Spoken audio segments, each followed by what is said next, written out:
Hello. അപ്പൊ നമ്മളിന്ന് വഴിക്കടവ് ചുരം, താമരശ്ശേരി ചുരമൊക്കെ ഇഷ്ടം പോലെ നമ്മളെ പപ്പേട്ടൻ പറഞ്ഞ് കേട്ടിട്ടില്ലേ? അപ്പൊ പപ്പേട്ടൻ പറഞ്ഞു കേൾക്കാത്തൊരു ചുരമുണ്ട്, വഴിക്കടവ് ചുരം.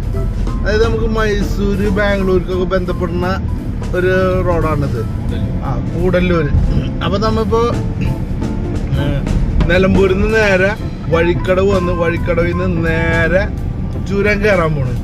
അപ്പൊ ഈ ചുരത്തിനെ കുറിച്ച് പറയുകയാണെങ്കിൽ താമരശ്ശേരി ചുരം പോലെ തന്നെ, പക്ഷെ അതിനേക്കാൾ ഇത്തിരി ഡേഞ്ചറാണ് ഈ ചുരം. പക്ഷെ നമ്മളെ പപ്പേട്ടനുള്ളതിന് വേണ്ടി താമരശ്ശേരി ചുരമാണ് അങ്ങോട്ട് ക്ലിക്കായി കത്തിക്കണത്.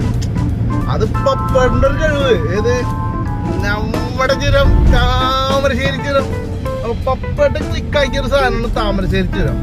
അപ്പൊ ഈ വഴിക്കടവ് ചുരം ഞാൻ ക്ലിക്കാക്കാൻ നോക്കിയാൽ നടക്കുമോ? ഇല്ല. എന്നാലും ഒന്ന് ശ്രമിച്ചു നോക്കണേ. അപ്പൊ ഈ വഴിക്കടവ് ചുരത്തിന്റെ കൂടുതൽ വിശേഷങ്ങളുമായിട്ട് ഞാനിങ്ങനെ പുറകില് വന്നോണ്ടിരിക്കും. അപ്പൊ നിങ്ങൾ എന്ത് ചെയ്യണം? ആ ലൈക്ക് ബട്ടണും ഷെയർ ബട്ടണും കമന്റ് ആവശ്യമുണ്ടെങ്കിൽ ചെയ്താൽ മതി. ഒരു നിർബന്ധമില്ല. ഞാനിങ്ങനെ വീഡിയോ ഇട്ടുകൊണ്ടിരിക്കും. സബ്സ്ക്രൈബ് താല്പര്യം ചെയ്താൽ മതി. ഒരാള് നിർബന്ധിച്ച് നമ്മൾ ഒന്നിനും നിൽക്കരുത്. പൊന്നെ പോലീസുകാര് ഇലക്ഷന്റെ ഇവിടെ നിലമ്പൂര് ഇലക്ഷൻ നടക്കാട്ടാ. അങ്ങനെ ഒരു വിഷയം കൂടി ഉണ്ട്. അവ ചെക്ക് പോസ്റ്റും കാര്യങ്ങളും ഒക്കെ സീനാണ് മൊത്തത്തില്. എങ്കിലും ഞങ്ങൾ പോയിക്കൊണ്ടിരിക്കുന്നത്. മുന്നിൽ അപകടം നിറഞ്ഞ പാതകളൊക്കെയാണ്. ഈ ചുരത്തിൽ ആന ഉണ്ടാവും. ആനണ്ട രാത്രി കയറുമ്പോൾ ആനക്കൂട്ടം, രണ്ട് വലിയ ആനയും രണ്ട് കുട്ടി ആനയും. അപ്പൊ ഈ ചുരത്തിൽ ആന ഉണ്ടാവുമെന്നാണ് ഡ്രൈവർ പൽപ്പു പറയുന്നത്. പൽപ്പാണ് വണ്ടി ഓടിച്ചുകൊണ്ടിരിക്കുന്നത്.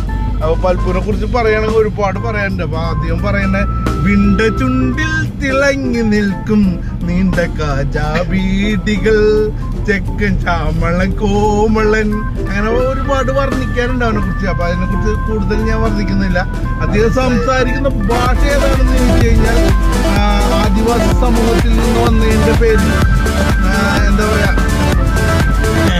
ഒരു പ്രത്യേകതരം ഭാഷയാണ്. ആ ഭാഷ നമുക്ക് ഓർത്തെടുക്കാനോ അങ്ങനെ മാടി വിളിക്കാനൊക്കെ ബുദ്ധിമുട്ടാണെങ്കിൽ ഞാൻ അദ്ദേഹത്തെ കുറച്ച് ദിവസമായിട്ട് ഇങ്ങനെ യാത്ര ചെയ്യുന്നതിൻ്റെ പേരിൽ കാര്യങ്ങളൊക്കെ മനസ്സിലാക്കി. അപ്പൊ ഇപ്പൊ നമ്മ ചുരം കയറിക്കൊണ്ടിരിക്കണ്ട. ഇതാണ് മക്കളെ ചുരം. അവ ചുരം തന്നെ ലോറിയൊക്കെ ഇറങ്ങി കഷ്ടപ്പെട്ടാണ് വരുന്നത്.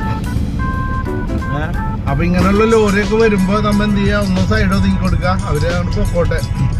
അതെന്താന്ന് വെച്ച് കഴിഞ്ഞാൽ നമ്മള് ചെറുവണ്ടികളും ബൈക്കുകളൊക്കെ ആയിട്ട് അവരെ മുന്നിൽ നിന്നിട്ട് അഭ്യാസം കളിക്കാതിരിക്കുക. കാരണം ഒരുപാട് കഷ്ടപ്പെട്ടിട്ടാണ് അവർ വരുന്നത്. ആനര ബോർഡ് വെച്ചിട്ട് പാവം ആനര ബോർഡൊക്കെ ഇന്ത്യയുടെ.